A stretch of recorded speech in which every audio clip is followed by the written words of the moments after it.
ਸਤਿ ਸ਼੍ਰੀ ਅਕਾਲ। ਅੱਜ ਸਾਡੇ ਨਾਲ ਹੈ ਸੋਸ਼ਲ ਐਕਟਿਵਿਸਟ GS ਹੈਪੀ ਮਾਨ, ਜੋ ਸਵਾਮੀਨਾਥਨ ਰਿਪੋਰਟ ਨੂੰ ਲਾਗੂ ਕਰਵਾਉਣ ਦੇ ਲਈ ਸੁਪਰੀਮ ਕੋਰਟ ਤੱਕ ਗਏ। Sir, most welcome in the show. Thank you ma'am. ਸਭ ਤੋਂ ਪਹਿਲਾਂ ਬਹੁਤ ਲੋਕ ਜਾਣਨਾ ਚਾਹੁੰਦੇ ਆ ਸਵਾਮੀਨਾਥਨ ਰਿਪੋਰਟ ਹੈ ਕੀ ਹੈ ਔਰ ਇੰਨੀ ਕੀ ਫਾਇਦੇਮੰਦ ਆ ਕਿ ਆਪਾਂ ਨੂੰ ਸੁਪਰੀਮ ਕੋਰਟ 'ਚ ਜਾਣ ਦੀ ਲੋੜ ਹੈ ਇਸ ਨੂੰ ਲਾਗੂ ਕਰਾਉਣ ਦੇ ਲਈ। ਜਿਹੜੀ ਸਵਾਮੀਨਾਥਨ ਦੀ ਰਿਪੋਰਟ ਹੈ ਜੀ, ਡਾਕਟਰ MS ਸਵਾਮੀਨਾਥਨ ਦੀ 2004 ਦੇ ਵਿੱਚ ਸਰਕਾਰ ਨੇ ਕਿਹਾ ਸੀਗਾ, ਸੈਂਟਰ ਗੌਰਮੈਂਟ ਨੇ, ਵੀ ਜਿਹੜਾ ਕਿਸਾਨਾਂ ਦਾ ਜੀਵਨ ਪੱਧਰ ਹੈ ਉਹ ਬਹੁਤ ਨੀਚੇ ਜਾਂਦਾ ਰਿਹਾ ਜੀ, ਤੇ ਉਹਨਾਂ ਦਾ ਜੀਵਨ ਪੱਧਰ ਉੱਪਰ ਚੁੱਕਣ ਲਈ ਉਹਨਾਂ ਨੇ ਡਾਕਟਰ MS ਸਵਾਮੀਨਾਥਨ ਦੀ ਕਮੇਟੀ ਬਿਠਾਤੀ ਜੀ। ਠੀਕ ਹੈ। ਜਿਹਦੀ ਪ੍ਰਧਾਨਗੀ ਕਰਕੇ ਚੇਅਰਪਰਸਨ ਸੀਗੇ ਸਵਾਮੀਨਾਥਨ ਜੀ। ਠੀਕ ਹੈ ਜੀ। ਉਹਨੂੰ ਨਾਂ ਦਿੱਤਾ ਗਿਆ ਸਵਾਮੀਨਾਥਨ ਕਮੇਟੀ ਦਾ ਜੀ। ਉਹਦੀਆਂ 4 ਰਿਪੋਰਟਾਂ ਪੇਸ਼ ਕੀਤੀਆਂ ਜੀ। ਪੰਜਵੀਂ ਜਿਹੜੀ ਫਾਈਨਲ ਰਿਪੋਰਟ ਸੀ ਉਹਦੀ 2006 ਦੇ ਵਿੱਚ ਸਰਕਾਰ ਨੂੰ ਉਹਨਾਂ ਨੇ ਸੌਂਪਤੀ ਵੀ ਆਹ ਜਿਹੜੀਆਂ ਚੀਜ਼ਾਂ ਜੇ ਤੁਸੀਂ ਕਰ ਲਓਗੇ ਤਾਂ ਜਿਹੜਾ ਕਿਸਾਨਾਂ ਦਾ ਜਿਹੜਾ ਜੀਵਨ ਪੱਧਰ ਹੈ ਉਹ ਉੱਚਾ ਚੱਕਿਆ ਜਾ ਸਕਦਾ ਹੈ। ਇਕੱਲਾ ਕਿਸਾਨਾਂ ਦਾ ਹੀ ਨਹੀਂ ਮੈਡਮ, ਇਹਦੇ ਵਿੱਚ ਪੇਂਡੂ ਲੋਕਾਂ ਨੂੰ ਉਹਨਾਂ ਨੂੰ ਇਹ ਧੁਰਾ ਮੰਨਿਆ ਗਿਆ ਜੀ। ਜਿਹੜੀ ਸਭ ਤੋਂ ਵੱਡਾ ਫਾਇਦਾ ਉਹਦਾ ਜਿਹੜਾ ਕਿਸਾਨਾਂ ਨੂੰ ਹੈ, ਉਹਦੇ ਵਿੱਚ ਉਹਨਾਂ ਦਾ 50% ਉਹਨਾਂ ਦੀ ਜਿਹੜੀ ਲਾਗਤ ਹੈ ਉਹਨੂੰ ਜੋੜ ਕੇ 50% ਮਾਰਜਨ ਜਿਹੜਾ ਮਨੀ ਹੈ, ਫਿਰ ਉਹਦਾ ਰੇਟ ਤੈਅ ਹੋਊਗਾ। ਜਿੱਦਾਂ ਹੁਣ ਇੱਕ ਰੇਟ ਤੈਅ ਕਰਨਾ ਜੀ 1500 ਰੁਪਇਆ ਪਰ ਕੁਇੰਟਲ, ਉਹਦੇ ਤੇ ਲਾਗਤ ਆ ਗਈ ਜੀ। ਠੀਕ ਹੈ। ਮੰਨ ਲਓ ਕਣਕ ਤੇ 1500 ਰੁਪਇਆ ਕੁਇੰਟਲ ਲਾਗਤ ਆ, ਉਹਦੇ ਤੇ ਪੈਦਾ ਕਰਨ ਤੇ ਆ ਗਈ। 500 ਰੁਪਇਆ ਉਹਦੀ ਫੈਮਿਲੀ ਦੇ ਵਿੱਚ, ਇੱਕ ਐਗਜ਼ਾਮਪਲ ਦੇ ਰਿਹਾ ਜੀ ਮੈਂ ਇਹ ਜੀ, 500 ਰੁਪਇਆ ਉਹਦੀ ਫੈਮਿਲੀ ਦਾ ਐਡ ਹੋ ਜਾਊਗਾ, ਭਾਵੇਂ ਉਹ ਲੇਡੀਜ਼ ਨੇ, ਭਾਵੇਂ ਉਹ ਜੈਂਟਸ ਨੇ, ਭਾਵੇਂ ਉਹ ਲੇਡੀਜ਼ ਘਰੇ ਕੰਮ ਕਰ ਰਹੇ ਨੇ, ਭਾਵੇਂ ਖੇਤ 'ਚ ਕੰਮ ਕਰ ਰਹੇ ਨੇ। 500 ਰੁਪਏ ਉਹਦੇ ਵਿੱਚ ਜੋੜ ਕੇ 1500 ਪਲੱਸ 2000 ਹੋ ਗਿਆ ਜੀ। ਉਹ 2000 ਰੁਪਇਆ ਉਹਦੀ ਲਾਗਤ ਮੰਨੀ ਜਾਊਗੀ। ਉਦੋਂ ਬਾਅਦ 50% ਉਹਦੇ ਤੇ ਮੁਨਾਫਾ ਜਿਹੜਾ ਹੈਗਾ ਉਹ ਦਿੱਤਾ ਜਾਊਗਾ। ਉਹਦਾ ਭਾਅ ਹੋ ਗਿਆ 3000 ਰੁਪਏ ਜੀ। ਫਿਰ ਉਹ ਜਿਹੜਾ ਹੈਗਾ ਕਿਸਾਨ ਨੂੰ ਇਹਦਾ ਜਿਹੜਾ ਦਿੱਤਾ ਹੈ ਨੇ, ਪਹਿਲਾ ਫਾਇਦਾ ਜੀ। ਸੈਕਿੰਡ, ਸਵਾਮੀਨਾਥਨ ਜੀ ਨੇ ਕਿਹਾ ਜੀ ਜਿਹੜੀ ਭੂਮੀ ਦੀ ਵੰਡ ਆ ਨਾ ਜੀ, ਦੇਸ਼ ਦੇ ਵਿੱਚ ਜਿਹੜੀ ਭੂਮੀ ਦੀ ਵੰਡ ਹੋਈ ਹੈ ਉਹ ਸਹੀ ਨਹੀਂ ਹੋਈ ਜੀ। ਜਿੱਦਾਂ ਜਿਹੜੇ 50% ਉਹ ਲੋਕ ਨੇ ਜਿਨ੍ਹਾਂ ਕੋਲ ਜਿਹੜੀ ਐਗਰੀਕਲਚਰ ਲੈਂਡ ਹੈ ਉਹ 3% ਹਿੱਸਾ ਹੈ। 10% ਆਪਣੇ ਦੇਸ਼ 'ਚ ਉਹ ਲੋਕ ਨੇ ਜਿਨ੍ਹਾਂ ਕੋਲ ਐਗਰੀਕਲਚਰ ਜਿਹੜੀ ਲੈਂਡ ਹੈ ਉਹ 54% ਹੈ। ਜਿਵੇਂ ਇਹਨੂੰ ਹੋਰ ਵੀ ਈਜ਼ੀਲੀ ਤਰੀਕੇ ਨਾਲ ਸਮਝਾਵਾਂ ਜੀ, ਮੰਨ ਲਓ ਵੀ 100 ਕਿੱਲਾ ਜ਼ਮੀਨ ਹੈ ਜੀ, ਤੇ 100 ਹੀ ਬੰਦਾ ਹੈ। ਉਹਦੇ ਵਿੱਚ 3 ਕਿੱਲੇ ਜ਼ਮੀਨ ਤਾਂ 50 ਬੰਦਿਆਂ ਕੋਲੇ ਹੈ ਜੀ। 50 ਬੰਦਿਆਂ ਕੋਲੇ 3 ਕਿੱਲੇ ਜ਼ਮੀਨ ਹੈ, ਤੇ 10 ਬੰਦਿਆਂ ਕੋਲੇ 54 ਕਿੱਲੇ ਜ਼ਮੀਨ ਹੈ ਜੀ। ਮਤਲਬ ਕਿ ਭੂਮੀ ਦੀ ਜਿਹੜੀ ਵੰਡ ਦਾ ਐਡਾ ਵੱਡਾ ਅੰਕੜਾ ਜਿਹੜਾ ਸਵਾਮੀਨਾਥਨ ਜੀ ਕਹਿੰਦੇ ਵੀ ਪਹਿਲਾਂ ਤਾਂ ਇਹੀ ਜਿਹੜਾ ਹੈਗਾ ਦੇਸ਼ ਦੇ ਵਿੱਚ ਗਲਤ ਹੋਇਆ ਹੈ। ਫਿਰ ਉਹਨਾਂ ਨੇ ਹੁਣ ਦੇਖੋ ਵੀ ਐਡਾ ਵੱਡਾ ਅੰਕੜਾ ਜਿਹਦੇ ਕੋਲ ਜ਼ਮੀਨਾਂ ਹੁਣ ਕੋਈ ਛੱਡਣ ਨੂੰ ਤਾਂ ਤਿਆਰ ਨਹੀਂ ਗਾ।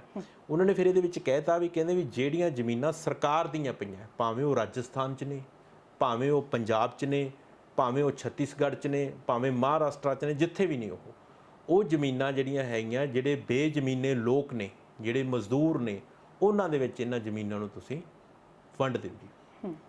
ਫਿਰ ਇਹਦੇ ਵਿੱਚ ਜਿਹੜਾ ਹੈਗਾ ਜੀ ਵੀ ਜਿੱਦਾਂ ਪ੍ਰਧਾਨ ਮੰਤਰੀ ਜਿਹੜੀ ਅੱਜ ਕੱਲ੍ਹ ਜਿਹੜੀ ਬੀਮਾ ਯੋਜਨਾ ਚੱਲੀ ਹੈ ਜੀ, ਜਿੱਦਾਂ ਫਸਲ ਬੀਮਾ ਯੋਜਨਾ, ਉਹ ਬੀਮਾ ਯੋਜਨਾ ਜਿਹੜੀ ਹੈਗੀ ਉਹ ਸਵਾਮੀਨਾਥਨ ਰਿਪੋਰਟ ਦੇ ਮੁਤਾਬਕ ਨਹੀਂ ਚੱਲੀ। ਉਹ ਤੁਹਾਨੂੰ ਮੈਂ ਅੱਗੇ ਦੱਸੂਗਾ। ਉਸ ਰਿਪੋਰਟ ਨੂੰ ਅਸੀਂ ਕੰਡਮ ਵੀ ਉਸ ਨੂੰ ਕੀਤਾ, ਜਿਹੜੀ ਬੀਮਾ ਯੋਜਨਾ ਹੈ। ਉਹ ਕਹਿੰਦੇ ਵੀ ਜਿਹੜੀ ਖੇਤੀਬਾੜੀ ਦੇ ਵਿੱਚ ਬੀਮਾ ਹੋਣਾ ਚਾਹੀਦਾ। ਜਿੱਦਾਂ ਬੀਮਾ ਇਹ ਨਹੀਂ ਜੀ ਵੀ ਇੱਕ ਤਾਂ ਹੁੰਦਾ ਵੀ ਜਿਹੜੀਆਂ ਬੀਮਾ ਕੰਪਨੀਆਂ ਨਾ ਜੀ, ਸਰਕਾਰ ਲੈ ਕੇ ਆਈ ਹੈ, ਇਹਦੇ ਵਿੱਚ ਕਹਿੰਦੇ ਵੀ ਅਸੀਂ ਇੱਕ ਚੀਜ਼ ਲਾਗੂ ਕਰਤੀ ਬੀਮਾ ਯੋਜਨਾ। ਉਹ ਜਿਹੜੇ ਲੈ ਕੇ ਆਏ ਨਾ ਜੀ, ਉਹਦੇ ਨਾਲ ਕੰਪਨੀਆਂ ਦਾ ਫਾਇਦਾ ਹੋ ਗਿਆ। ਜਿਨ੍ਹਾਂ ਕੰਪਨੀਆਂ ਨੂੰ ਬੀਮਾ ਕੀਤਾ ਹੈ, ਕਿਸਾਨ ਨੂੰ ਕੋਈ ਫਾਇਦਾ ਨਹੀਂ ਹੋਏਗਾ। ਜਦੋਂ ਕਿ ਸਵਾਮੀਨਾਥਨ ਨੇ ਇਹ ਕਿਹਾ, ਇਹ ਜਦੋਂ ਪਹਿਲਾਂ ਵੀ ਜਦੋਂ ਬੀਮਾ ਹੁੰਦਾ ਸੀ ਜਾਂ ਕੋਈ ਮੁਆਵਜ਼ਾ ਆਉਂਦਾ ਸੀਗਾ ਜੀ ਸਰਕਾਰੀ ਤੌਰ ਤੇ, ਉਹ ਇੱਕ ਬਲਾਕ ਨੂੰ ਸੈਂਟਰ ਮੰਨ ਲੈਂਦੇ ਸੀਗੇ। ਵੀ ਮੰਨ ਲਓ ਗੜੇ ਪੈ ਗਏ, ਗੜੇ ਜ਼ਰੂਰੀ ਨਹੀਂ ਵੀ ਸਾਰੇ ਬਲਾਕ ਦੇ ਵਿੱਚ, ਹੁਣ ਮੰਨ ਲਓ 53 ਪਿੰਡ ਹੈ, 58 ਪਿੰਡ ਆ, ਵੀ ਉਹਨਾਂ 'ਚ ਹੀ ਗੜੇ ਪੈਣਗੇ। ਗੜੇ ਇੱਕ ਸਿੰਗਲ ਖੇਤ 'ਚ ਵੀ ਪੈ ਸਕਦੇ ਆ ਜੀ।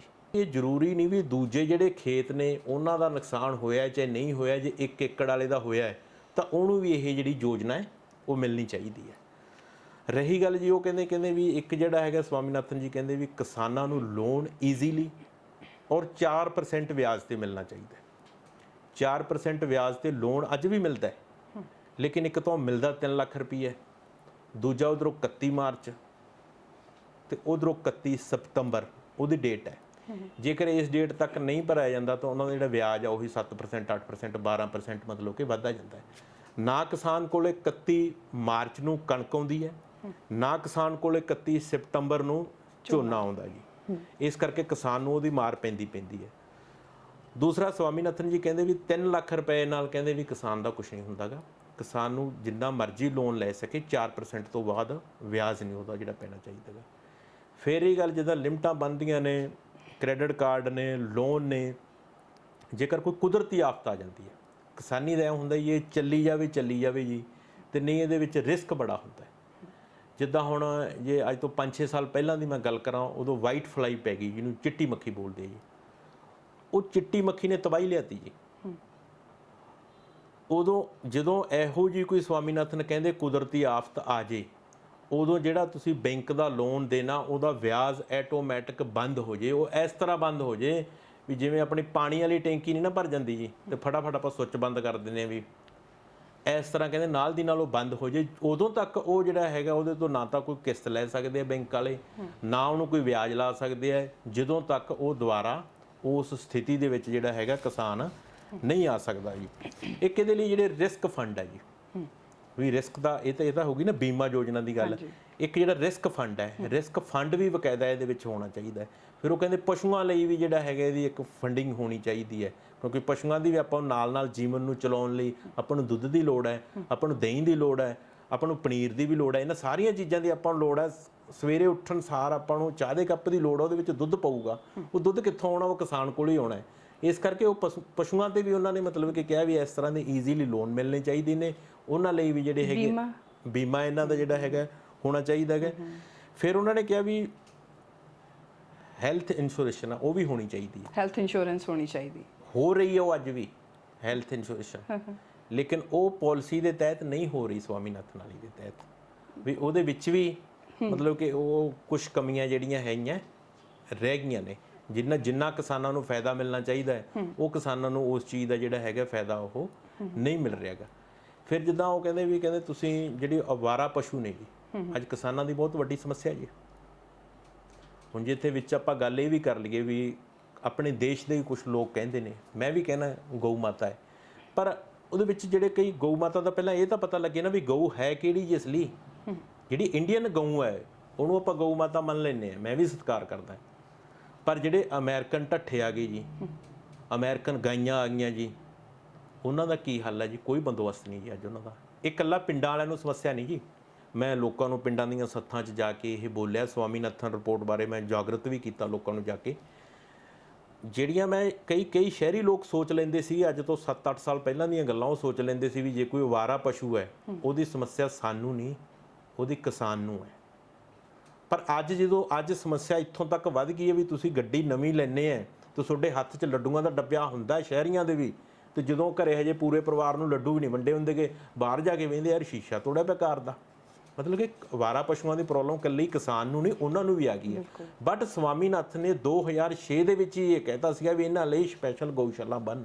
ਜੇ ਮੈਂ ਇੱਥੇ ਇੱਕ ਹੋਰ ਗੱਲ ਕਰਾਂ ਜੀ, ਸ਼ਰਾਬ ਦੇ ਉੱਤੇ ਗਊ ਸੈਸ ਲੱਗਦਾ ਹੈ, ਹੋਰ ਬਹੁਤ ਚੀਜ਼ਾਂ ਜਿਹੜੀਆਂ ਤੁਸੀਂ ਖਰੀਦਦੇ ਆਮ ਜੀਵਨ ਦੇ ਵਿੱਚ ਉਹਨਾਂ ਤੇ ਗਊ ਸੈਸ ਲੱਗਦਾ ਹੈ। ਜਦੋਂ ਉਹਨਾਂ ਤੇ ਗਊ ਸੈਸ ਲੱਗਦਾ ਹੈ ਤੇ ਗਊਸ਼ਾਲਾ ਜਿਹੜੀਆਂ ਹੈਗੀਆਂ ਉਹ ਇੱਕ ਨਾਂ ਦੀਆਂ ਨੇ, ਫਲਾਣੇ ਜ਼ਿਲ੍ਹੇ 'ਚ 2 ਹੈ ਜੀ, ਫਲਾਣੇ ਜ਼ਿਲ੍ਹੇ 'ਚ 3 ਨੇ, ਲੇਕਿਨ ਉਹਨਾਂ ਦੀ ਕੈਪੈਸਿਟੀ ਹੈ ਜਿਹੜੀ ਉਹ ਬਹੁਤ ਘੱਟ ਹੈ ਜੀ। ਉਹ ਕਹਿੰਦੇ ਵੀ ਪਿੰਡ ਪੱਧਰ 'ਤੇ ਇਹ ਜਿਹੜੀਆਂ ਹੈਗੀਆਂ ਗਊਸ਼ਾਲਾ ਬਣਨੀਆਂ ਚਾਹੀਦੀਆਂ।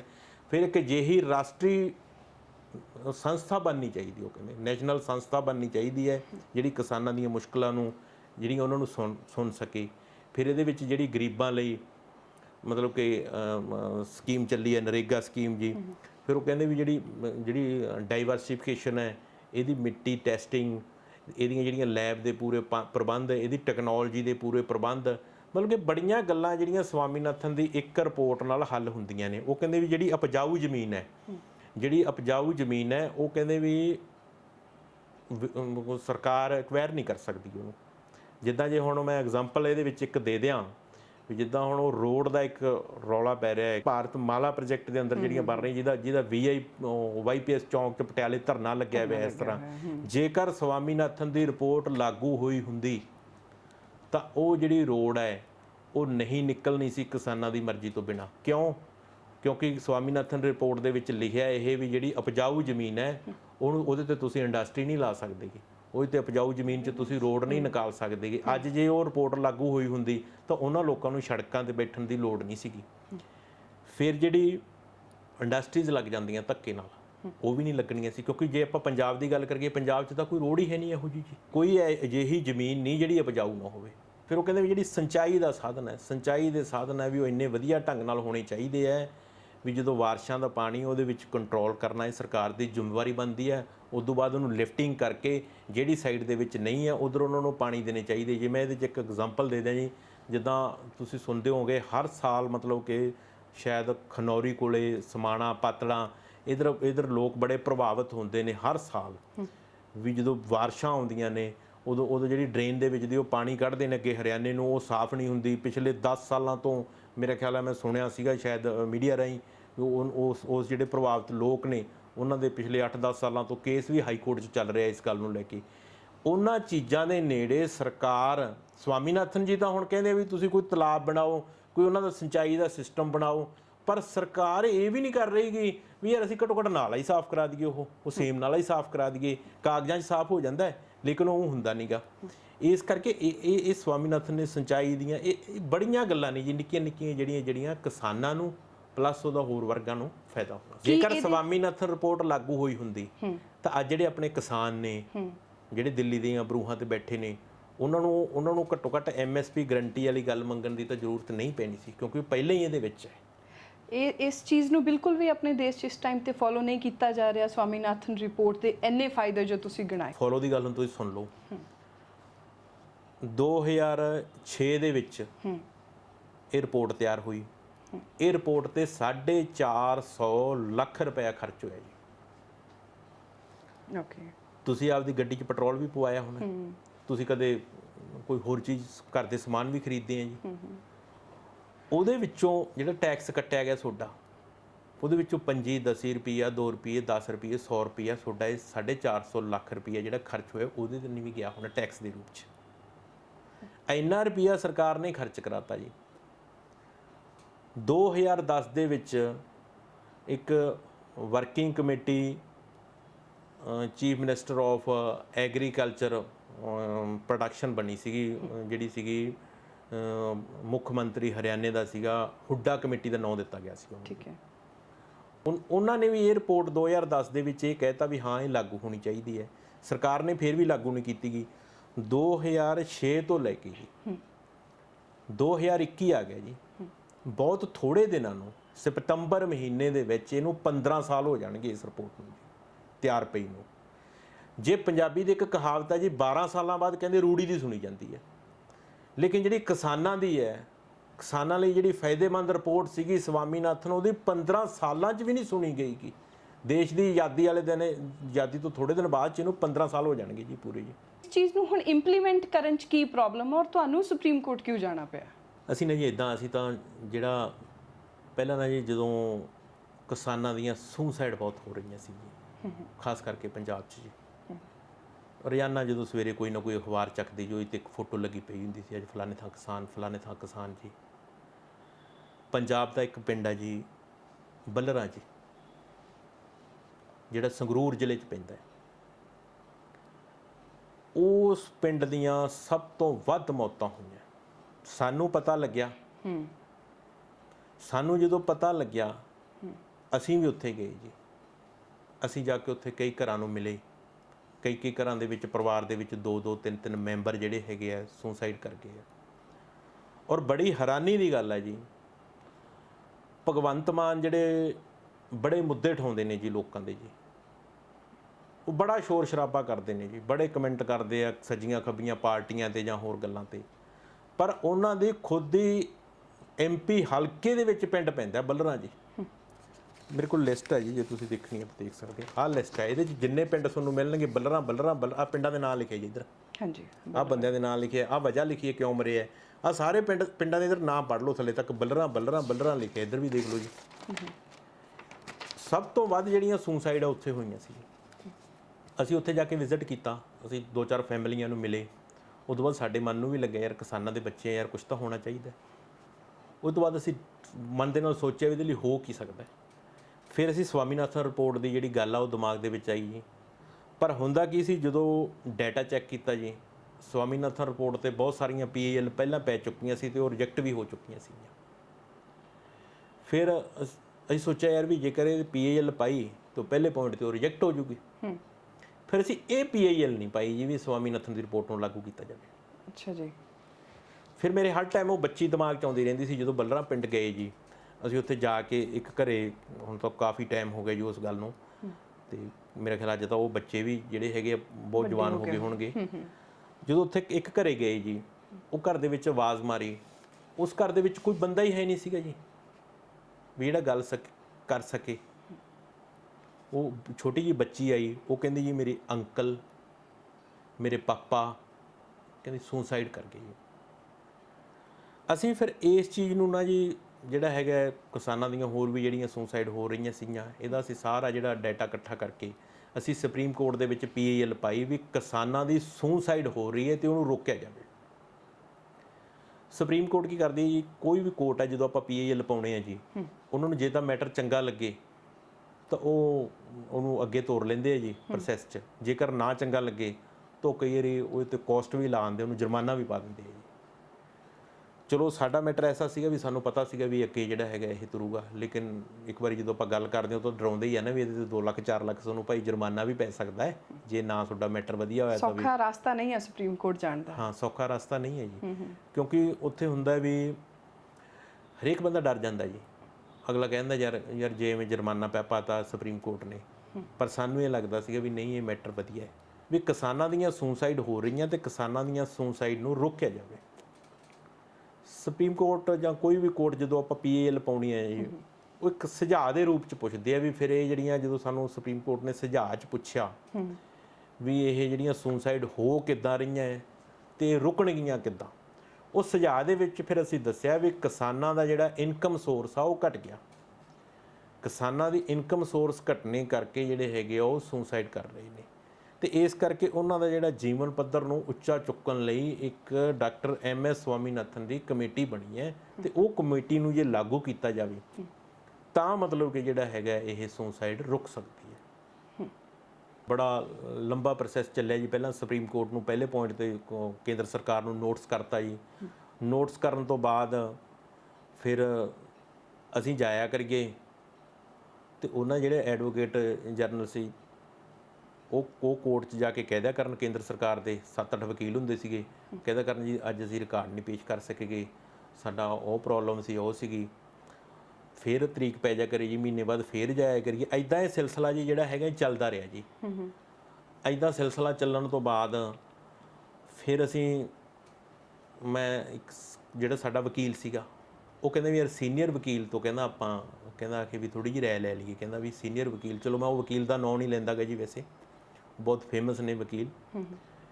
ਉਹ ਸੀਨੀਅਰ ਵਕੀਲ ਕੋਲੇ ਜੀ ਉਹ ਗਏ। ਸੀਨੀਅਰ ਵਕੀਲ ਕੋਲੇ ਉਹ ਸਵੇਰੇ ਗਏ, ਸ਼ਾਮ ਨੂੰ ਗਏ, ਉਹਨਾਂ ਨੂੰ ਨਾ ਟਾਈਮ ਦਿੱਤਾ। ਅਗਲੇ ਦਿਨ ਮਤਲਬ ਕਿ ਜਿਹੜਾ ਹੈਗਾ ਇੱਕ ਦਿਨ ਪਹਿਲਾਂ ਅਸੀਂ ਉੱਥੇ ਜਾਣਾ ਸੀਗਾ ਹੀਅਰਿੰਗ ਤੋਂ। ਜਦੋਂ ਅਗਲੇ ਦਿਨ ਅਸੀਂ ਉੱਥੇ ਗਏ ਤੇ ਵਕੀਲ ਨੂੰ ਫੋਨ ਕੀਤਾ ਦਿੱਲੀ ਜਾ ਕੇ। ਮੈਂ ਕਿਹਾ ਸਰ ਕਿੱਥੇ ਹੋ? ਕਹਿੰਦਾ ਜੀ ਮੈਂ ਤਾਂ ਜਿਹੜਾ ਉਹ ਫਲਾਣਾ ਜਿਹੜਾ ਨਾਂ ਲਿਆ ਸੀ ਵੀ ਸੀਨੀਅਰ ਵਕੀਲ ਕੋਲ ਬੈਠਾ ਤੇ ਤੁਸੀਂ ਵੀ ਇੱਥੇ ਹੀ ਆ ਜਾਓ। ਚਲੋ ਜੀ ਮੈਂ ਵੀ ਚੱਲ ਗਿਆ। ਜਦੋਂ ਜਾਵੜੇ ਤੇ ਉਹਨਾਂ ਨਾਲ ਗੱਲ ਕੀਤੀ, ਉਹਨਾਂ ਨੇ ਗੱਲ ਕੀਤੀ, ਉਹ ਕਹਿੰਦਾ ਵੀ ਮੇਰੇ ਕੋਲ ਤਾਂ ਟਾਈਮ ਨਹੀਂ ਗਾ, ਪਤਾ ਨਹੀਂ ਮਿਲੇ ਹੀ ਨਹੀਂ ਉਹਨਾਂ ਨੂੰ, ਮਤਲਬ ਕਿ ਗੱਲ ਦੀ ਤਾਂ ਬਾਅਦ ਹੀ ਰਹੀ, ਗੱਲ ਮਿਲੇ ਹੀ ਨਹੀਂ ਗਈ। ਮੈਂ ਉਹਨਾਂ ਨੂੰ ਸੁਭਾਵਿਕ ਹੀ ਕਹਿਤਾ, ਮੈਂ ਕਿਹਾ ਵਕੀਲ ਸਾਹਿਬ ਤੁਸੀਂ ਆ ਜਾਓ, ਜਿਹੜਾ ਆਪਣੇ ਉਨੀਓ ਵਕੀਲ ਸੀਗਾ। ਮੈਂ ਕਿਹਾ ਸੀਨੀਅਰ ਜੂਨੀਅਰ ਇੱਥੇ ਕੁਝ ਨਹੀਂ ਹੁੰਦਾ ਗਾ, ਜਿਹੜਾ ਬੰਦਾ ਸੀਨੀਅਰ ਅੱਜ ਉਹ ਕਿਸ ਦਿਨ ਉਹ ਵੀ ਜੂਨੀਅਰ ਸੀਗਾ।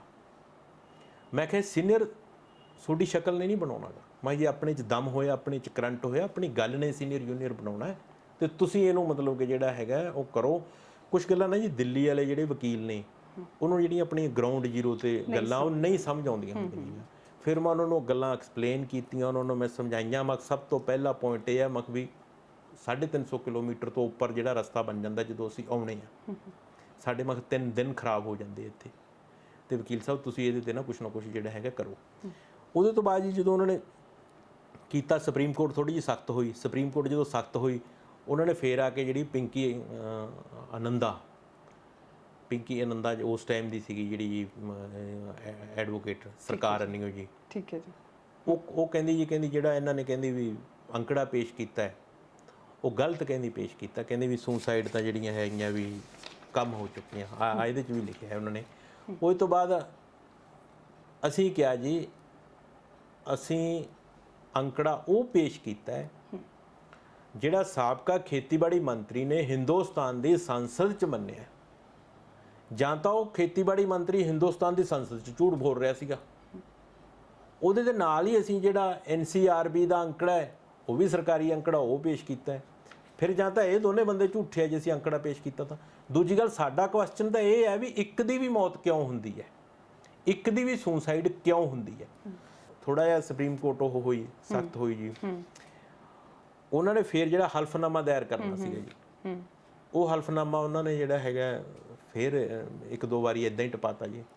ਜਦੋਂ ਉਹਨਾਂ ਨੇ ਹਲਫਨਾਮਾ ਇਦਾਂ ਹੀ ਟਪਾਤਾ ਫਿਰ ਉਹਨਾਂ ਨੂੰ ਸੁਪਰੀਮ ਕੋਰਟ ਹੋਰ ਸਖਤ ਹੋ ਗਈ ਜੀ, ਹੋਰ ਸਖਤ ਹੋ ਗਈ ਤੇ ਇੱਕ ਦਿਨ ਉਹਨਾਂ ਨੂੰ ਮਤਲਬ ਕਿ ਉਹਨਾਂ ਨੇ ਹਵਾਲਾ ਦਿੱਤਾ ਇਸੇ ਪਿੰਕੀ ਆਨੰਦ ਨੇ ਆ ਕੇ ਜੀ, ਨਾਲ 7-8 ਵਕੀਲ ਹੋਰ ਸੀਗੇ।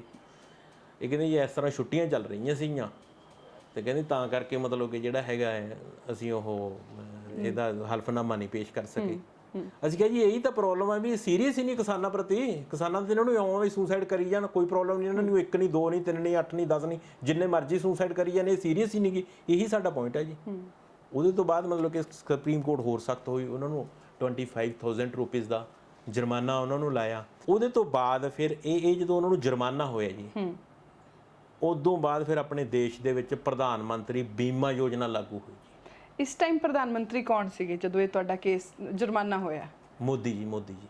ਅੱਛਾ ਜੀ, ਨਰਿੰਦਰ ਸਿੰਘ ਮੋਦੀ ਜੀ ਨਾਲ ਤੁਸੀਂ ਪਹਿਲਾਂ ਪੰਗਾ ਲੈ ਚੁੱਕੇ ਆ ਇਹ ਕਿਸਾਨ ਅੰਦੋਲਨ ਤੋਂ ਵੀ। ਇਹ ਕਿਹੜੇ ਸਾਲ ਦੀ ਗੱਲ ਹੈ? ਇਹ 2015 ਦੀ ਹੈ ਜੀ। 2015 ਚ 2015 ਦੀ ਗੱਲ ਹੈ ਜੀ। ਉਸ ਤੋਂ ਬਾਅਦ ਦੇਸ਼ ਦੇ ਵਿੱਚ ਉਹਨਾਂ ਨੇ ਜਿਹੜੀ ਪ੍ਰਧਾਨ ਮੰਤਰੀ ਬੀਮਾ ਯੋਜਨਾ ਲਾਗੂ ਹੋਈ ਹੈ ਉਹ ਬਾਅਦ ਚ ਲਾਗੂ ਕੀਤੀ ਜੀ ਉਹਨਾਂ ਨੇ। ਬਾਅਦ ਚ ਉਹਨਾਂ ਨੇ ਲਾਗੂ ਕਰਕੇ ਤੇ ਕੋਰਟ 'ਚ ਇਹ ਕਹਿਤਾ, ਕਹਿੰਦੇ ਜੀ ਅਸੀਂ ਆ ਇੱਕ ਪੁਆਇੰਟ ਹੋਰ ਜਿਹੜਾ ਹੈਗਾ ਲਾਗੂ ਕਰਤਾ ਸਵਾਮੀਨਾਥਨ ਦੀ ਰਿਪੋਰਟ 'ਚੋਂ। ਅੱਛਾ। ਤੇ ਕਹਿੰਦੇ ਵੀ ਜਿਹੜਾ ਹੈਗਾ ਦੂਜੇ ਵੀ ਅਸੀਂ ਲਾਗੂ ਕਰ ਦਾਂਗੇ, ਸਾਨੂੰ ਟਾਈਮ ਦਿੱਤਾ ਜਾਵੇ। ਤੇ ਫਸਲ ਬੀਮਾ ਯੋਜਨਾ ਜਿਹੜੀ ਫਸਲ ਬੀਮਾ ਯੋਜਨਾ, ਪ੍ਰਧਾਨ ਮੰਤਰੀ ਫਸਲ ਬੀਮਾ ਯੋਜਨਾ, ਠੀਕ ਹੈ ਜੀ। ਹਾਲਾਂਕਿ ਉਹ ਜਿਹੜੀ ਸਵਾਮੀਨਾਥਨ ਦੀ ਰਿਪੋਰਟ ਦੇ ਮੁਤਾਬਕ ਨਹੀਂ ਹੈ ਜੀ। ਉਹਦੇ ਵਿੱਚ ਬਹੁਤ ਸਾਰੀਆਂ ਖਾਮੀਆਂ ਨੇ, ਬਹੁਤ ਸਾਰੀਆਂ ਕਮੀਆਂ ਨੇ। ਉਹ ਜਿਹੜੀਆਂ ਕੰਪਨੀਆਂ ਨੂੰ, ਜਿਹੜੀਆਂ ਬੀਮਾ ਕੰਪਨੀਆਂ ਨੇ, ਉਹਨਾਂ ਨੂੰ ਫਾਇਦਾ ਉਹਦੇ ਲਈ ਦਿੱਤਾ ਗਿਆ, ਨਾ ਕਿ ਕਿਸਾਨ ਨੂੰ। ਕਿਸਾਨ ਨੂੰ ਹਜੇ ਤੱਕ ਉਹਦਾ ਗਰਾਊਂਡ ਤੇ ਕੋਈ ਫਾਇਦਾ ਨਹੀਂ। ਅਸੀਂ ਉਸ ਚੀਜ਼ ਨੂੰ ਕੰਡਮ ਕਰਨ ਲਈ ਆਪ ਦਾ ਤਰਕ ਦਿੱਤਾ ਜੀ। ਉਹਦੇ ਤੋਂ ਬਾਅਦ ਜਿਹੜਾ ਹੈਗਾ ਕੋਵਿਡ-19 ਆ ਗਿਆ ਜੀ। ਕੋਵਿਡ-19 ਤੋਂ ਬਾਅਦ ਅੱਜ ਜਿਹੜੀ ਕੋਰਟਾਂ ਦੀ ਪੋਜੀਸ਼ਨ ਉਹ ਮੇਰੇ ਖਿਆਲ ਆਨਲਾਈਨ ਹੈ। ਉੱਥੇ ਜਿਹੜੇ ਹੈਗੇ ਹੈ ਅੱਗੇ ਜਦੋਂ ਇਹਦੇ ਹੁਣ ਕੋਈ ਹੋਏਗਾ ਫਿਰ ਉਦੋਂ ਬਾਅਦ ਦੇਖਦੇ ਹਾਂ ਜੀ ਕਿ ਆਪਣੇ ਚੋਣ ਮੈਨੀਫੈਸਟੋ 'ਚ ਕਿਹਾ ਸੀ ਕਿ ਮੈਂ ਸਵਾਮੀਨਾਥਨ ਰਿਪੋਰਟ ਨੂੰ ਲਾਗੂ ਕਰਾਂਗਾ। ਔਰ ਹੁਣ ਅਗਰ ਉਹਨਾਂ ਨੂੰ ਇਹ ਗੱਲ ਪੁੱਛਦਾ ਮੀਡੀਆ ਜਾਂ ਲੋਕ ਪੁੱਛਦੇ ਆ ਤੇ ਉਹ ਆਪਣੀ ਸਫਾਈ ਦਿੰਦੇ ਆ, ਉਹ ਇਹ ਕਹਿੰਦੇ ਅਸੀਂ ਲਾਗੂ ਕਰ ਦਿੱਤੀ ਹੈ ਇਨ ਦਾ ਫਾਰਮ ਆਫ ਪ੍ਰਧਾਨ ਮੰਤਰੀ ਕ੍ਰਿਸ਼ੀ ਸਿੰਚਾਈ ਯੋਜਨਾ, ਇਨ ਦਾ ਫਾਰਮ ਆਫ ਪ੍ਰਧਾਨ ਮੰਤਰੀ ਫਸਲ ਬੀਮਾ ਯੋਜਨਾ। ਸੋ ਤੁਹਾਡੇ ਅਕੋਰਡਿੰਗਲੀ ਇਹ ਬਿਲਕੁਲ ਅਪਰੋਪਰੀਏਟ ਜਾਂ ਸਫੀਸ਼ੀਐਂਟ ਨਹੀਂ ਹੈਗੀ ਹੈ? ਪਹਿਲਾਂ ਤਾਂ ਉਹਨਾਂ ਨੇ ਚੋਣ ਮੈਨੀਫੈਸਟੋ 'ਚ ਕੱਲਾ ਇਹ ਨਹੀਂ ਕਿਹਾ ਸੀਗਾ ਜੀ ਵੀ 2014 'ਚ ਉਹਨਾਂ ਨੇ ਕਿਹਾ ਸੀਗਾ, ਉਹਨਾਂ ਨੇ ਕੱਲਾ ਇਹ ਨਹੀਂ ਕਿਹਾ ਸੀ ਵੀ ਪ੍ਰਧਾਨ ਮੰਤਰੀ ਬੀਮਾ ਯੋਜਨਾ ਲਾਗੂ ਕਰਾਂਗੇ। ਉਹਨਾਂ ਨੇ ਇਹ ਕਿਹਾ ਸੀਗਾ ਵੀ 100 ਦਿਨ ਦੇ ਵਿੱਚ 100 ਦਿਨ 'ਚ ਲਾਗੂ ਕਰਾਂਗੇ। ਤੇ ਥੋੜੇ ਚਿਰ ਤੱਕ 100 ਮਹੀਨੇ ਹੋ ਜਾਣਗੇ ਉਹਨਾਂ ਦੀ ਸਰਕਾਰ ਨੂੰ, ਹੋਰ ਥੋੜੇ ਚਿਰ ਤੱਕ 100 ਮਹੀਨੇ ਹੋ ਜਾਣਗੇ। 100 ਦਿਨ ਦੇ ਵਿੱਚ ਲਾਗੂ ਕਰਨ ਵਾਲੀ ਰਿਪੋਰਟ ਮੈਨੂੰ ਉਮੀਦ ਨਹੀਂ ਵੀ ਉਹ 100 ਮਹੀਨਿਆਂ 'ਚ ਵੀ ਲਾਗੂ ਕਰ ਦੇਣਗੇ। ਉਹ ਝੂਠ ਬੋਲਦੇ ਆ ਜੀ। ਉਹਨਾਂ ਨੇ ਜਿਹੜੀਆਂ ਸਕੀਮਾਂ ਉਹਦੇ ਵਿੱਚ ਲਾਗੂ ਕੀਤੀਆਂ, ਉਹ ਸਕੀਮਾਂ ਉਹ ਲਾਗੂ ਕੀਤੀਆਂ ਜਿਹੜੀਆਂ ਤੋਂ ਉਹਨਾਂ ਨੂੰ ਆਪ ਨੂੰ ਫਾਇਦੇ ਮਿਲਣੇ ਸੀਗੇ। ਜਿਵੇਂ NREGA scheme, food security bill ਜਿਹਨੂੰ ਆਟਾ ਦਾਲ ਬਿੱਲ ਕਹਿ ਦਿੰਦੇ, ਆਟਾ ਦਾਲ ਸਕੀਮ ਕਹਿ ਦਿੰਦੇ ਨੇ। ਜਿਹੜੀਆਂ ਸਕੀਮਾਂ ਤੋਂ ਉਹਨਾਂ ਨੂੰ ਵੋਟਾਂ ਦਾ ਫਾਇਦਾ ਸੀਗਾ ਉਹ ਸਕੀਮਾਂ ਉਹਨਾਂ ਨੇ ਲਾਗੂ ਕਰਤੀਆਂ ਉਹਨਾਂ ਨੇ। ਪਰ ਸਵਾਮੀਨਾਥਨ ਦੇ ਰਿਪੋਰਟ ਦੇ ਮੁਤਾਬਕ ਜਿਹੜੀਆਂ ਹੈਗੀਆਂ ਉਹ ਲਾਗੂ ਨਹੀਂ ਕੀਤੀਆਂ ਗਈਆਂ। ਇਸ ਕਰਕੇ ਜੇਕਰ ਸਵਾਮੀਨਾਥਨ ਦੀ ਰਿਪੋਰਟ ਮੁਤਾਬਕ ਲਾਗੂ ਕੀਤੀਆਂ ਹੋਣ ਤਾਂ MSP ਦਾ ਰੌਲਾ ਕਿਉਂ ਪਵੇ ਜੀ? ਅੱਜ ਕਿਉਂ ਪਵੇ? ਇਸ ਕਰਕੇ ਉਹਨਾਂ ਨੇ ਨਹੀਂ ਕੀਤੀਆਂ ਗਈਆਂ। ਉਹ ਕੋਰਟ ਦੇ ਵਿੱਚ ਹਲਫਨਾਮਾ ਦੇ ਦੇਣ ਵੀ ਅਸੀਂ ਲਾਗੂ ਕਰਤੀਆਂ। ਇਹ ਪ੍ਰਧਾਨ ਮੰਤਰੀ ਫਸਲ ਬੀਮਾ ਯੋਜਨਾ ਤੁਹਾਡੇ ਅਕੋਰਡਿੰਗਲੀ ਸਹੀ ਨਹੀਂ ਹੈਗੀ, ਸਵਾਮੀਨਾਥਨ ਕਮਿਸ਼ਨ ਦੇ ਅਕੋਰਡਿੰਗ ਨਹੀਂ ਹੈ। ਇਹ 'ਚ ਤੁਹਾਨੂੰ ਕੀ ਗਲਤ ਲੱਗਿਆ? ਇਹਦੇ ਵਿੱਚ ਇਹ ਗਲਤ ਲੱਗਿਆ ਜੀ, ਇੱਕ ਤਾਂ ਜਿਹੜਾ ਫਾਰਮਰ ਤੋਂ ਪੈਸੇ ਜਾ ਰਹੇ ਨੇ ਉਹ ਕਹਿੰਦੇ ਵੀ ਇੰਨੇ % ਤੁਸੀਂ ਭਰਨੇ ਆ ਪ੍ਰੀਮੀਅਮ, ਉਹ ਨਹੀਂ ਮਤਲਬ ਕਿ ਭਰਨੇਗੇ ਸਵਾਮੀਨਾਥਨ ਦੀ ਰਿਪੋਰਟ ਮੁਤਾਬਕ ਜੀ। ਠੀਕ ਹੈ ਜੀ। ਦੂਜੀ ਗੱਲ ਹੈਗੀ ਜਿਹੜਾ ਇਹਨਾਂ ਨੂੰ ਸਵਾਮੀਨਾਥਨ ਜੀ ਦਾ ਜਿੱਦਾਂ ਮੈਂ ਤੁਹਾਨੂੰ ਕਹਿਤਾ ਵੀ ਉਹ ਤਾਂ ਕਹਿੰਦੇ ਵੀ 1 ਏਕੜ 'ਚ ਜੇ ਕੋਈ ਨੁਕਸਾਨ ਹੁੰਦਾ ਹੈ ਤਾਂ ਉਹਨੂੰ ਵੀ ਦਿਓ। ਇਹਦਾ 1 ਏਕੜ ਦਾ ਸਿਸਟਮ ਨਹੀਂ ਹੈ, ਇਹਦਾ ਉਹੀ ਪੁਰਾਣਾ ਇਹ ਕਹਿ ਸਕਦੇ ਜੇ ਮੈਂ ਇਹ ਕਹਾਂ ਵੀ ਇੱਕ ਨਾ ਖਹਿੜਾ ਛਡਾਉਣ ਵਾਸਤੇ ਵੀ ਇੱਕ ਕਾਗਜ਼ਾ ਲੈ ਕੇ ਉੱਠ ਜਾਂਦੇ ਆ ਵੀ ਆਹ ਲੈ ਲਓ ਜੀ, ਆਹ ਕਰਤਾ ਅਸੀਂ, ਬਾਕੀ ਅਸੀਂ ਦੇਖਦੇ ਹਾਂ। ਉਹ ਹੁਣ ਕੀ ਹੈ, ਕੋਰਟ 'ਚ ਉਹਨਾਂ ਦੀ ਗੱਲ ਨੂੰ ਕੰਡਮ ਕਰਨਾ ਪੈਂਦਾ। ਫਿਰ ਮੰਨ ਲਓ ਪ੍ਰੋਸੈਸ ਚੱਲਦਾ ਹੈ, ਇਹ ਪ੍ਰੋਸੈਸ 'ਚ 2-3 ਮਹੀਨੇ ਫਿਰ ਟੱਪ ਜਾਂਦੇ ਆ, ਰਹਿੰਦਾ ਖੁੰਦਾ ਕੋਵਿਡ-19 ਆ ਗਿਆ ਤੇ ਹੁਣ ਤਾਂ ਮੈਨੂੰ ਲੱਗਦਾ 2 ਸਾਲ ਇਦਾਂ ਹੀ ਟੱਪ ਗਏ ਆ। ਤੇ ਬਾਕੀ ਕੋਵਿਡ-19 ਦਾ ਵੀ ਹਜੇ ਪਤਾ ਨਹੀਂ ਕੋਈ ਕਿੰਨਾ ਚਿਰ ਵਧਾ ਘਟਾ, ਕਿਉਂਕਿ ਆਪਣੇ ਹਿਸਾਬ ਨਾਲ ਹੀ ਵਧਾ ਘਟਾ ਲੈਂਦੀਆਂ ਜੀ ਸਰਕਾਰਾਂ। ਤੁਸੀਂ 2014 ਤੋਂ ਕੇਸ ਕੰਟੈਸਟ ਕਰ ਰਹੇ ਸੁਪਰੀਮ ਕੋਰਟ 'ਚ ਸੈਂਟਰ ਦੀ ਸਰਕਾਰ ਦੇ ਖਿਲਾਫ ਜੀ। ਤੁਹਾਨੂੰ ਕਿੰਨੀ ਸਪੋਰਟ ਮਿਲੀ ਪੰਜਾਬ ਤੋਂ, ਔਰ ਪਾਰਟਿਕੂਲਰਲੀ ਮੇਰਾ ਸਵਾਲ ਹੈ ਕਿਸਾਨ ਯੂਨੀਅਨਸ ਤੋਂ ਕਿੰਨੀ ਸਪੋਰਟ ਮਿਲੀ ਅੱਜ ਤੱਕ ਤੁਹਾਨੂੰ? ਦੇਖੋ ਜੀ, ਕਿਸਾਨ ਯੂਨੀਅਨ ਤੋਂ ਜੇ ਮੈਂ ਗੱਲ ਕਰਾਂ ਕੋਈ ਸਪੋਰਟ ਨਹੀਂ ਮਿਲੀ ਜੀ ਸਾਨੂੰ। ਹੁਣ ਤੁਸੀਂ ਵੀ ਤਾਂ ਕਿਤੋਂ ਨਿਊਜ਼ ਪੜ੍ਹ ਕੇ ਮੇਰੇ ਕੋਲੇ ਆਏ ਜੀ। ਜੇ ਮੈਂ ਰਾਜੇਵਾਲ ਸਾਹਿਬ ਨੂੰ ਖੁਦ ਮਿਲਿਆ ਜੀ ਜਾ ਕੇ, ਮੈਂ ਉਹਨਾਂ ਕੋਲੇ ਮਤਲਬ ਕਿ ਇਹ ਗੱਲ ਵੀ ਕੀਤੀ, ਪਰ ਉਹਨਾਂ ਦਾ ਅੱਗੋਂ ਕੋਈ ਮਤਲਬ ਕਿ ਰਿਪਲਾਈ ਨਹੀਂ ਸੀਗਾ ਇਸ ਗੱਲ ਤੇ। ਵੈਸੇ ਉਹ ਸਤਿਕਾਰਯੋਗ ਨੇ, ਬੜੇ ਇੰਟੈਲੀਜੈਂਟ ਨੇ, ਬਹੁਤ ਅੱਛੇ ਪਰਸਨ ਨੇ, ਪਰ ਉਹਨਾਂ ਨੇ ਕੋਈ ਸਪੋਰਟ ਨਹੀਂ ਦਿੱਤੀ ਗਈ। ਕਿਸੇ ਵੀ ਸਿੰਗਲ ਕਿਸਾਨ ਯੂਨੀਅਨ ਨੇ ਕੋਈ ਸਪੋਰਟ ਨਹੀਂ ਦਿੱਤੀ ਗਈ ਜੀ। ਪੰਜਾਬ ਦੀਆਂ ਨੇ ਗੁਰਨਾਮ ਸਿੰਘ ਝੜੂਨੀ ਨੇ ਜੀ, ਹਰਿਆਣੇ ਦੇ ਕਿਸਾਨ ਯੂਨੀਅਨ ਦੇ ਪ੍ਰਧਾਨ, ਉਹਨਾਂ ਦਾ ਮੈਨੂੰ ਟੈਲੀਫੋਨ ਆਇਆ। ਉਹਨਾਂ ਨੇ ਮੈਨੂੰ ਮਤਲਬ ਕਿ ਜਿਹੜੀ ਹੈਗੀ ਇਹ ਸਪੋਰਟ, ਕਹਿੰਦੇ ਵੀ ਜੋ ਤੈਨੂੰ ਸਪੋਰਟ ਚਾਹੀਦੀ ਅਸੀਂ ਦੇਵਾਂਗੇ। ਬਟ ਮੈਂ ਉਹਨਾਂ ਤੋਂ ਸਪੋਰਟ ਲਈ ਕੋਈ ਨਹੀਂ, ਪਰ ਉਹਨਾਂ ਦੇ ਮਤਲਬ ਕਿ ਜਿਹੜਾ ਹੈਗਾ ਇੱਕ ਮੇਰੇ ਮਨ ਨੂੰ ਹੌਸਲਾ ਤਾਂ ਹੋਇਆ ਵੀ ਉਹਨਾਂ ਨੇ ਮੈਨੂੰ ਇਹ ਕਿਹਾ। ਜੋਗਿੰਦਰ ਜਾਦਵ ਦਾ ਵੀ ਮੈਨੂੰ ਟੈਲੀਫੋਨ ਆਇਆ ਵੀ ਕਹਿੰਦੇ ਜੇ ਕਹਿੰਦੇ ਵੀ ਤੁਹਾਨੂੰ ਕਿਸੇ ਸਪੋਰਟ ਦੀ ਜ਼ਰੂਰਤ ਆ ਤਾਂ ਸਾਨੂੰ ਦੱਸੋ। ਉਹਨਾਂ ਤੋਂ ਵੀ ਚਲੋ ਆਪਾਂ ਕੋਈ ਸਪੋਰਟ ਨਹੀਂ ਲਈ, ਲੇਕਿਨ ਮੇਰੇ ਮਨ ਨੂੰ ਇਹ ਲੱਗਿਆ ਵੀ ਕਿ ਯਾਰ ਵੀ ਕੋਈ ਕਿਸੇ ਬੰਦੇ ਨੇ ਤਾਂ ਚਲੋ ਕਿਹਾ। ਫਿਰ ਜਿੱਦਾਂ ਨਾ ਜੀ ਸੁਪਰੀਮ ਕੋਰਟ ਦੇ ਵਿੱਚ ਕੁਝ ਗੱਲਾਂ ਚੱਲਦੀਆਂ ਰਹਿੰਦੀਆਂ ਜਿਹੜੀਆਂ ਕਿਸੇ ਆਰਡਰ 'ਚ ਨਹੀਂ ਲਿਖੀਆਂ ਜਾਂਦੀਆਂ ਹੁੰਦੀਆਂ, ਉਹ ਇੱਕ ਬਹਿਸ ਦਾ ਹਿੱਸਾ ਹੁੰਦੀਆਂ ਨੇ। ਉੱਦਾਂ ਇੱਕ ਬਹਿਸ ਦਾ ਹਿੱਸਾ ਤੁਹਾਨੂੰ ਮੈਂ ਦੱਸ ਦਿੰਦਾ ਜੀ। ਸੁਪਰੀਮ ਕੋਰਟ ਕਹਿੰਦੀ ਸਾਡੇ ਵਾਲੀ ਇੱਕ ਬਹਿਸ 'ਚ, ਉਹ ਕਹਿੰਦੇ ਵੀ ਇਹ ਕਮੇਟੀ ਤਾਂ ਬਹੁਤ ਪੁਰਾਣੀ ਹੋ ਗਈ ਹੈ, ਇਹਦੇ ਤੇ ਤਾਂ ਸਰਕਾਰ ਨੂੰ ਸੋਚਣਾ ਚਾਹੀਦਾ ਹੀ ਚਾਹੀਦਾ ਹੈ। ਨਾਲ ਹੀ ਕਹਿੰਦੇ ਵੀ ਨਵੀਂ ਕਮੇਟੀ ਜਿਹੜੀ ਹੈਗੀ ਹੈ ਇੱਕ ਬਣਾਉਣੀ ਚਾਹੀਦੀ ਹੈ। ਤੇ ਨਾਲ ਹੀ ਕਹਿੰਦੇ ਵੀ ਪੁੱਛੋ ਵੀ ਕੇਂਦਰ ਸਰਕਾਰ ਨੂੰ ਪੁੱਛਿਆ ਵੀ ਸਵਾਮੀਨਾਥਨ ਦੀਆਂ ਸਾਲਾਨਾ ਜਿਹੜੀਆਂ ਮੀਟਿੰਗਾਂ ਹੋਣੀਆਂ ਚਾਹੀਦੀਆਂ ਸੀਗੀਆਂ ਸਰਕਾਰ ਨਾਲ, ਉਹ ਕਿੰਨੀਆਂ ਹੋਈਆਂ? ਉਹ ਸਾਲਾਨਾ ਮੀਟਿੰਗਾਂ ਵੀ ਹੋਣੀਆਂ ਚਾਹੀਦੀਆਂ। ਤੇ ਸਵਾਮੀਨਾਥਨ ਜੀਆਂ ਉਦੋਂ 92 ਸਾਲ ਦੇ ਸੀਗੇ ਜੀ, ਤੇ ਉਹਨਾਂ ਨੇ ਟਵੀਟ ਕੀਤਾ ਵੀ ਚਲੋ ਸ਼ੁਕਰ ਹੈ, ਕਹਿੰਦੇ ਵੀ ਯਾਦ ਤਾਂ, ਕਹਿੰਦੇ ਵੀ ਸੁਪਰੀਮ ਕੋਰਟ ਦੇ ਮੈਂ ਧੰਨਵਾਦ ਕਰਦਾ ਹਾਂ ਵੀ ਕਹਿੰਦੇ ਮਾਨਯੋਗ ਅਦਾਲਤ ਨੇ ਕਹਿੰਦੇ ਵੀ ਯਾਦ ਤਾਂ ਕਰਾਇਆ ਸਰਕਾਰ ਦੇ ਵੀ ਸਵਾਮੀਨਾਥਨ ਦੀ ਕੋਈ ਰਿਪੋਰਟ ਵੀ ਹੈਗੀ, ਨਹੀਂ ਤਾਂ ਕਹਿੰਦੇ ਠੰਡੇ ਬਸਤੇ 'ਚ ਹੀ ਪਈ ਸੀਗੀ। ਉਦੋਂ ਬਾਅਦ ਸਵਾਮੀਨਾਥਨ ਜੀ ਨੇ ਮੇਰੇ ਨਾਲ ਗੱਲ ਵੀ ਕੀਤੀ, ਉਹਨਾਂ ਨੇ ਵੀ ਮੈਨੂੰ ਐਪਰੀਸ਼ੀਏਟ ਕੀਤਾ, ਕਹਿੰਦੇ ਵੀ ਬੇਟੇ ਤੂੰ ਲੱਗਿਆ ਰਿਹਾ ਇਸ ਗੱਲ ਤੇ, ਤੈਨੂੰ ਇਹਦਾ ਜਿਹੜਾ ਹੈਗਾ ਕਿਤੇ ਨਾ ਕਿਤੇ ਜਿਹੜਾ ਹੈਗਾ ਜ਼ਰੂਰ ਇਹ ਮਸਲਾ ਹੱਲ ਹੋਊਗਾ। ਹੁਣ ਤੁਹਾਨੂੰ ਕੀ ਉਮੀਦ ਹੈ? ਇੰਨੇ ਸਾਲ ਹੋ ਗਏ ਤੁਹਾਨੂੰ ਇਹ ਲੜਾਈ ਲੜਦੇ ਹੋਏ। ਮੇਰੇ ਸਵਾਲ ਦੇ 2 ਪੱਖ ਹੈ। ਇੱਕ ਪੱਖ ਇਹ ਹੈ ਕਿ ਕੀ ਸਵਾਮੀਨਾਥਨ ਰਿਪੋਰਟ ਨੂੰ ਲਾਗੂ ਕੀਤੇ ਬਿਨਾਂ ਆਪਾਂ ਕਿਸਾਨੀ ਨੂੰ ਨਹੀਂ ਬਚਾ ਸਕਦੇ? ਅਗਰ ਸਵਾਮੀਨਾਥਨ ਰਿਪੋਰਟ ਨਹੀਂ ਤਾਂ ਫਿਰ ਹੋਰ ਕੀ? ਮੈਡਮ ਗੱਲ ਇਹ ਹੈ ਵੀ ਪਹਿਲੀ ਗੱਲ ਤਾਂ ਸਰਕਾਰ ਨੂੰ ਨਾ, ਇੱਥੇ ਸਰਕਾਰ ਨੂੰ ਸੀਰੀਅਸ ਹੋਣਾ ਪਊਗਾ। ਹੁਣ ਤੁਸੀਂ ਜਾਂ ਮੈਂ, ਆਪਾਂ ਹੋਰ ਕੀ ਕਰ ਸਕਦੇ ਹਾਂ? ਆਪਾਂ ਤਾਂ ਚਾਰਾਜੋਰੀ ਕਰ ਸਕਦੇ ਹਾਂ। ਜਿੱਦਾਂ ਮੈਂ ਇਸ ਕੇਸ ਨੂੰ ਅਸੀਂ ਸੁਪਰੀਮ ਕੋਰਟ 'ਚ ਲੈ ਕੇ ਵੀ ਇਹਨੂੰ ਲਾਗੂ ਕਰਨ, ਇਹਦਾ ਵੀ ਮਸਲਾ ਜਿਹੜਾ ਹੈਗਾ ਹੱਲ ਹੋਵੇ।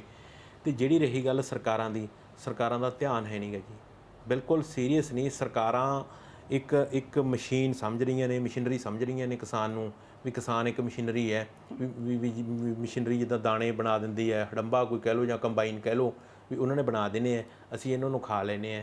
ਇਸ ਕਰਕੇ ਵੀ ਜਿਹੜਾ ਹੈਗਾ ਉਹਨਾਂ ਕੋਲੇ ਸਰਕਾਰਾਂ ਦੀ ਜਿਹੜੀ, ਮੈਂ ਜੇ ਇਹ ਕਹਾਂ ਜੀ ਪਿਓਰ ਸ਼ਬਦਾਂ 'ਚ ਵੀ ਨੀਅਤ ਸਾਫ਼ ਨਹੀਂ ਗੀ। ਇਹਨੂੰ ਵੀ ਸਰਕਾਰ ਨੂੰ ਕੁਝ ਪਤਾ ਨਹੀਂ ਗਾ। ਸਰਕਾਰ ਨੂੰ ਸਭ ਕੁਝ ਪਤਾ ਹੈ। ਸਭ ਕੁਝ ਪਤਾ ਹੋਣ ਦੇ ਬਾਵਜੂਦ ਸਰਕਾਰ ਦਾ ਇੱਧਰ ਧਿਆਨ ਨਹੀਂ ਗਾ। ਹੁਣ ਤੁਸੀਂ ਇੱਕ ਗੱਲ ਸੁਣੋ ਜੀ, ਸਰਕਾਰ ਕੀ ਕਰ ਰਹੀ ਹੈ ਜੀ? ਸਰਕਾਰ ਬਾਹਰਲੇ ਮੁਲਕਾਂ 'ਤੇ ਲੱਗੀ ਹੋਈ ਹੈ ਵੀ ਅਸੀਂ ਇੰਟਰਨੈਸ਼ਨਲ ਆਹ ਦਿਖਾ ਦਈਏ ਵੀ ਹਿੰਦੁਸਤਾਨ 'ਚ ਬੁਲਟ ਟ੍ਰੇਨ ਆ ਗਈ, ਹਿੰਦੁਸਤਾਨ 'ਚ ਅਸੀਂ ਆਹ ਕਰਤਾ। ਇਹਨਾਂ ਲੋਕਾਂ 'ਤੇ ਸਰਕਾਰ ਇਹਨਾਂ ਚੀਜ਼ਾਂ 'ਤੇ ਲੱਗੀ ਹੋਈ ਹੈ।